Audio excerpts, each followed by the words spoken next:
There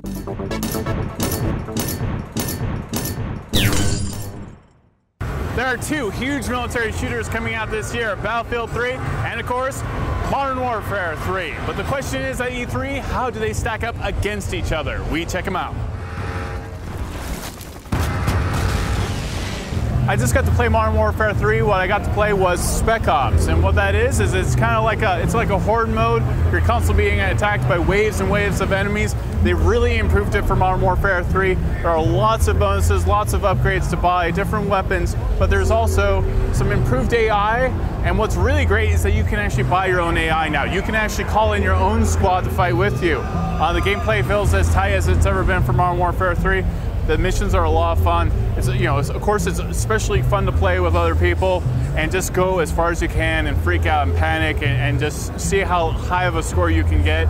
But one thing that's really nice is that they're actually using multiplayer maps instead of single player maps. That means that you on your own time can just play these Spec Ops missions and get familiar with the maps for multiplayer before you go against other people head to head. So you can really get a feel for the maps, a feel for where you need to be, and it's a good way to train up to be a badass in the future. So that's our look at Modern Warfare 3. Now we're going to check out Battlefield 3.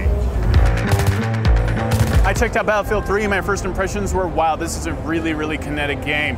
What really stands out is how realistic it is. Compared to Modern Warfare 3, Battlefield 3 is hyper-realistic. You can actually see the way the characters move and run and duck for cover and shoot. Everything about it hits some part of your brain and you just think, oh my God, this is kind of real. Some part of your brain is thinking this is real, and that makes every part of the combat, every map that you're on, everything that's going on feel a little bit more nerve-wracking, more intense. What really was great was the multiplayer. The multiplayer is incredibly strong.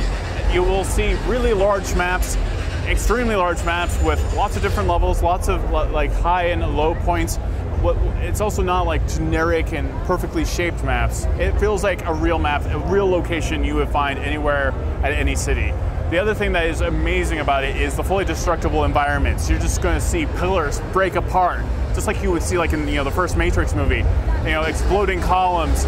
Buildings will actually fall down. But even if it's a completely boring environment, even if it's an environment that looks completely normal and mundane, there's nothing exploding, whatever, it's still kind of nerve-wracking because of how realistic it looks. The gameplay is fantastic. The graphics are great.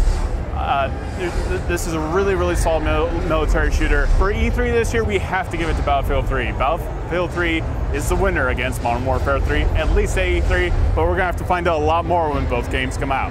For MSNBC.com, I'm Todd Kenrick.